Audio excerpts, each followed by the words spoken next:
Friends, आज का हमारा प्लांट है रोज़ प्लांट।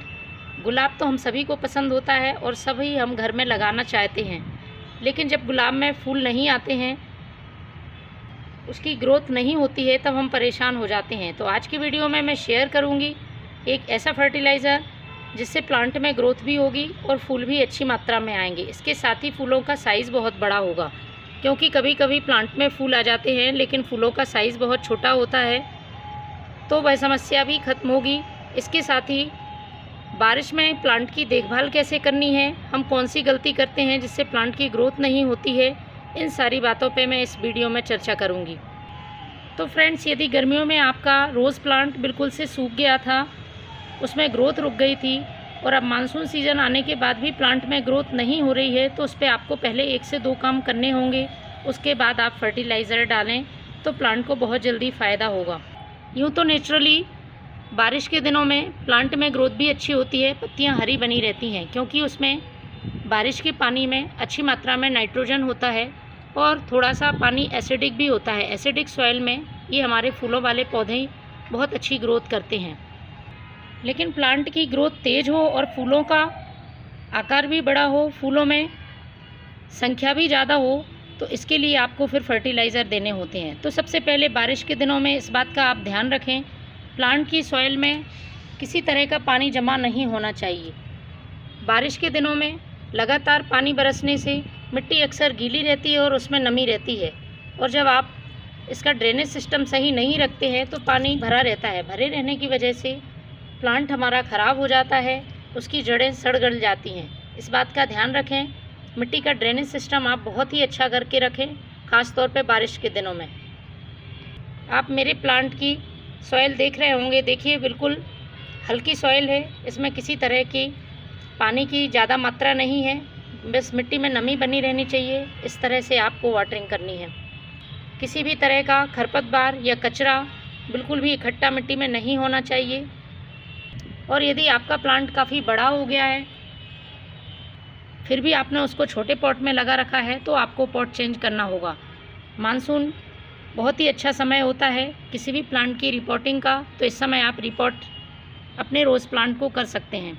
बात करते हैं प्लांट को प्रून करने की, क्योंकि रोज़ प्लांट में प्रूनिंग बहुत ही ज़रूरी होती है, लेकिन इसके लिए आपको प्लांट की कंडीशन देखनी होगी। यदि आपका प्लांट बहुत ही ज़्यादा सूख चुका है, उसमें बिल्कुल भी ब्रांचेस नहीं है, सिर्फ एक ही ब्रांच है, तो अब आपको प्रूनिंग नहीं करनी है। जब प्लांट थोड़ा सा बड़ा हो तब आप उसको प्रूनिंग कर सकते हैं, जिससे कि प्लांट घना बनेगा। इसके साथ ही यदि प्लांट में फूल आ रहे हैं तब भी आपको उसको प्रून नहीं करना है। जब फूल सूख जाए तब आपको थोड़ा सा नीचे से 1 से 2 इंच नीचे से इस तरह से प्रून कर देना है। इससे प्लांट में नई ब्रांचेस भी आएंगी और फूल लगातार आते रहेंगे। यदि प्लांट में फूल इस तरह से सूख गए हैं तब आपको उनको कट करके हटाना है। इस तरह से प्लांट में लगे नहीं रहने देना है, क्योंकि यह सारी एनर्जी प्लांट की लेते रहते हैं और प्लांट नए फूल नहीं खिला पाता है।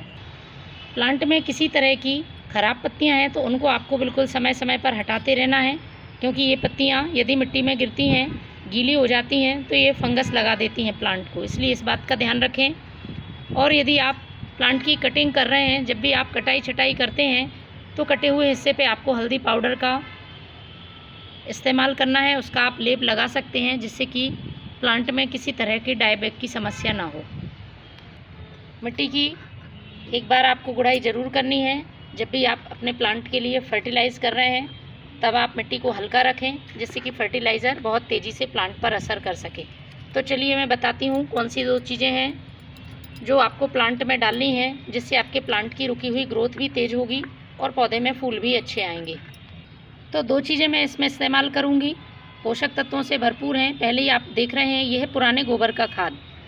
गुलाब के पौधे को पुराने गोबर का खाद बहुत ही पसंद होता है।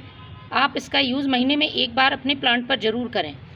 सभी पोषक तत्व इसमें मौजूद रहते हैं और गुलाब की ग्रोथ बहुत तेज़ होती है इस खाद से। तो पॉट की साइज़ के हिसाब से आपको इस खाद का यूज़ करना है। मैंने ये 2 मुट्ठी गोबर का खाद लिया है और इसको मिट्टी में हमें अच्छी तरह से मिला देना है। इसके बाद दूसरी चीज़ मैं इस्तेमाल करूँगी। गोबर की खाद में अच्छी मात्रा में नाइट्रोजन होता है, इसके साथ ही बहुत सारे पोषक तत्व होते हैं, प्लांट की ग्रोथ को बहुत तेज़ करते हैं।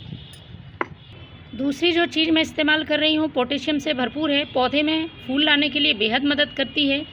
ये है प्याज के छिलके का फर्टिलाइज़र।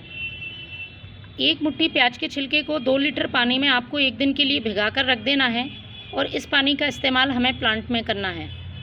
पोटेशियम की कमी को बहुत ही आसानी से ये फर्टिलाइज़र पूरा कर देता है और आपको इस सॉइल में आपको इस पानी को डाल देना है। इन दोनों चीज़ों के इस्तेमाल से आप देखेंगे 1 हफ्ते में ही आपके प्लांट में नई ग्रोथ शुरू हो गई है और पौधा फूल भी अच्छे देने लगा है।